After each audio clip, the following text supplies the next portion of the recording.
చెప్తున్నా, నాకు ప్లాట్ అమ్మినోడి వాళ్ళ నాకు దేవుడా కాదా? ఎస్సానోనా? ఎందుకు తెలుసా? లక్షలు సంపాదించాలంటే నేను కష్టపడాలి. మీకు ఇంకో విధానం చెప్తున్నా వినండి. లక్షలు సంపాదించాల్సిన అవసరం లేదు అని నేను అనుకుంటే ఉన్న ప్లాట్లన్నీ అమ్మి 3-4 కోట్లు వస్తే తీసి 2 కోట్లు బ్యాంకులో పెడితే నెలకు 1,40,000 ఇంట్రెస్ట్ నేను చచ్చిపోయేదాకా వస్తుంది. నా ఫ్యామిలీ బతుకుతుంది without work. And today I can retire. ఇవాళ రిటైర్ కావచ్చు నేను. ఆ దమ్ ఎవరికి లేదు. ఎందుకు తెలుసా? మనకు తెలియని ఇంకో కాన్సెప్ట్ ఉంది. Retire young and retire rich అనే కాన్సెప్ట్ మనకు తెలియదు. 60కి రిటైర్ కావాలి, 60కి రిటైర్ కావాలి, 60కి రిటైర్ అయ్యి ఏం పడకూడదు. షుగరు, బీపీ, కాళ్ళ నొప్పులు, లేని రోగాలన్నీ వచ్చినాయి. హాల్లో కూర్చున్న 60 years వాళ్ళని ఏమంటలేను. ఎందుకు తెలుసా? మీరున్న కాలం వేరు, మేమున్న కాలం వేరు. మీకు చెప్పిన చదువు వేరు, మాకు చెప్పిన చదువు వేరు.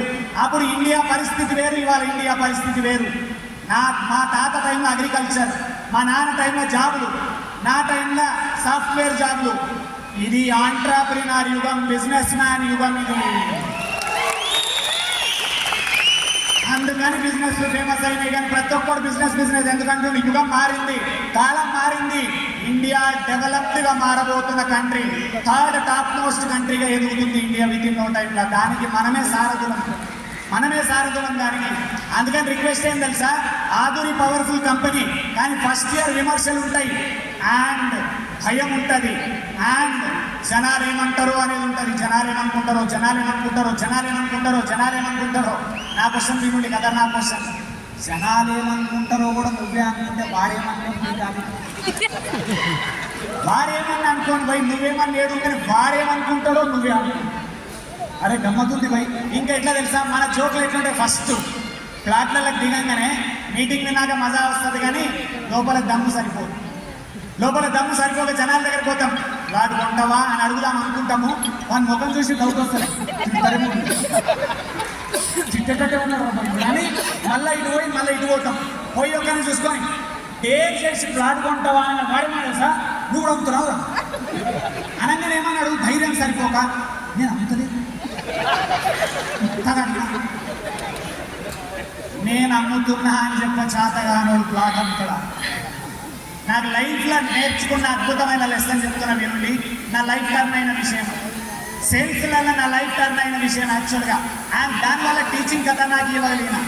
ఫస్ట్ సేల్స్లలో దిగినాక 5 నెలలు నాకు సేల్ కాలేదు.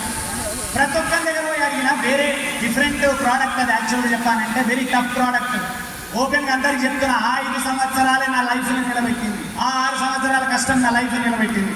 2013లో 1,00,000 శాలరీ వదిలేస్తే 6 సంవత్సరాలు 10,000 కూడా రాలే, అయినా నిలబడ్డా. ఎందుకు నిలబడ్డా తెలుసా? జనాలు ఎక్కిరిస్తారని చెప్పి నిలబడ్డా. నేను ఎవడన్నా నవ్వుతే నేను తట్టుకోలేను, అందుకని నిలబడ్డా. అక్కడ వచ్చిన ఒక అద్భుతమైన లెసన్ ఏం తెలుసా? సేల్స్లలో దిగినా ఒకడు మహబూబ్ నగర్ నుంచి ఒక పిల్లగాడు వచ్చేటోడు, బక్కగా నల్లగా చెప్పులు వేసుకొని, వాడు మగాగా ఉంటుండే. వాడు వచ్చి కొందరు విన్నారు, కానీ మిగిలిన వాళ్ళకి చాలా పవర్ఫుల్. నా లైఫ్ మార్చిన స్టోరీ నేను మర్చిపోలేను దాన్ని. వాడు బక్కగా నల్లగా చెప్పులు వేసుకొని మహబూబ్ నగర్ నుంచి సంకల డైరీ పెట్టుకొని వచ్చేది. నన్ను అడుగుతుండే, సేల్స్ ఎట్లా చేయాలా? నా పుట్టుకే సేల్స్ కాదు, నేనేం చెప్పాలి వానికి? కానీ మనకున్న పొగరేంటి? నాకు సేల్స్ కాలేదని చెప్పక నేనేం చెప్పేటోని కాన్ఫిడెంట్గా మాట్లాడాలి, కళ్ళల్లో కన్ను పెట్టేది కూడా. ఇట్లా సొల్లంతా చెప్పేటోని, అదంతా నాన్ సెన్స్ అని నాకు తెలుసు, కానీ వాడు అడిగింది నేను చెప్పేటోని. ఎందుకు? నేను ఫోర్డ్ ఫిగోలో దిగేటోని, వాడు బస్సు మీద వచ్చేటోడు. నా జేబులో 1,000 రూపాయలు ఉంటుండే, వాని దగ్గర పైసలు లేవు. నేను MCA చదివినా వానికి అంత సీన్ లేదు. ఇదంత పొగరు నాకు. వానికి నేను చెప్తా పోయినా వాడు నేనేం చెప్పినా బుక్ తీసుకుంటే రాస్తుంటాడు. వాడు రాసిన అనుకోని నేను ఇంకా ఇట్లా చెప్పి ఒక రోజు నా లైఫ్ టర్నింగ్ ఏం తెలుసా? ఇట్లాంటి మీటింగ్ జరిగింది. 600 మంది వచ్చిరారు.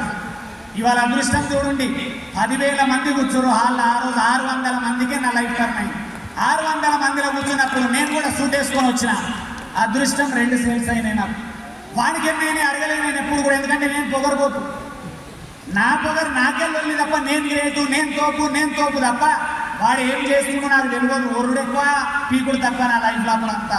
అట్లా చేసుకుంటే ఈ మీటింగ్ అవుతున్న టైంలో నేను కూర్చున్నా, వాడు ఎంత కూర్చున్నా 3వ రోజుల 4వ రోజుల. నేను అన్నా రానా ముందు కూర్చో అన్నా, అవుతానా నేను కూర్చోలేనన్నా అన్నాడు. నేను అనుకుంటే అమ్మ ఏం కథ మాట్లాడరా. 3వ రోజు 4వ రోజులో కూర్చుంటే ఆ కూర్చున్న తర్వాత కొద్దిసేపటికి పేర్లు చదివారు, అందరికి షాలు కప్పుతారు, జోక్ చూడండి, నా పేరు విలువలేదు. నేను స్పీచ్ ప్రిపేర్ అయ్యి వచ్చిన, నా పేరే విలువలే, పిలవకపోగా దారుణమైంది. నన్ను విలువలేదు, అదే పెద్ద ఇన్సల్ట్ అనుకుంటే ఈ సంకల డైలాగ్ ఇది ఇంకా ఖతర్నాక్ ఇక జీవితంలో.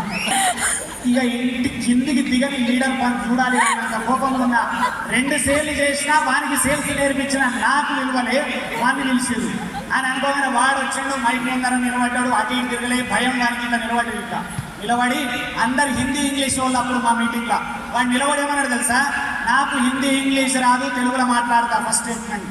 సెకండ్ స్టేట్మెంట్, 25 సేల్స్ చేసిన.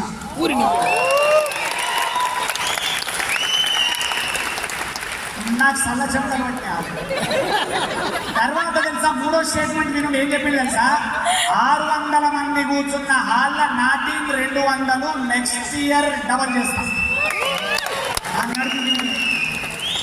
మొత్తం చచ్చిపోయిన లోపల నుంచి నా 20 ఏళ్ళ పొగరు చచ్చిపోయింది, 10 ఏళ్ళ టీసీఎస్ కెరియర్ అంతా చచ్చిపోయింది టోటల్ గా. చల్ల చెంటలు ఉంటున్నాయి, ఏంది ఇదంతా, నా దగ్గర ఏం తప్ప అయిపోయింది, వాడు ఎట్లా ఖతర్నాకైంది అని ఆలోచించుకుంటూ నడుచుకుంటూ పోతుంటే వెనక నుంచి వచ్చింది మళ్ళీ సంకల డైరీ సెలక చేయాలి చెప్పాను.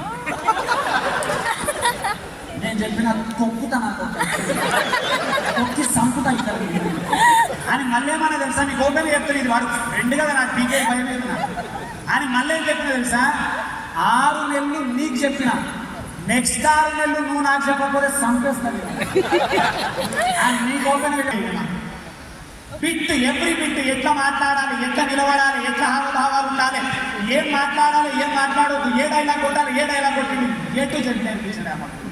అసలు దేవుడు ఆయన నా దృష్టిలో. బెంగళూరులో ఉంటాడు, IIT Bombay person, Bihari. And ఆయనకు నేను ఇచ్చినప్పుడు ఆమె శివాల కూడా చెప్పినా, నేను ఇవాళ వస్తుంటే చెప్పినా, సార్ నీ బ్లెస్సింగ్స్ కావాలి, 10,000 మంది మీటింగ్ చేస్తున్నా, హిందీలో నేను ట్రైనర్ అయినప్పుడు మళ్ళీ నీ గుర్తొచ్చిన నిన్ను ట్రైనర్ చేసి తీరుతా అని చెప్పిన. నీకు కూడా చెప్తున్నా, మా గురువు మళ్ళీ ట్రైనర్ చేస్తాను, నేను హిందీలో ట్రైనర్ కాదు. అంత పవర్ఫుల్ పర్సన్ నన్ను చెక్కిండు, నన్ను ఇట్లా చెక్కిండు, బాడీలో ఎక్కడెక్కడ బరువు ఉందో అక్కడ చెక్కిండు. కాబట్టి ఇంత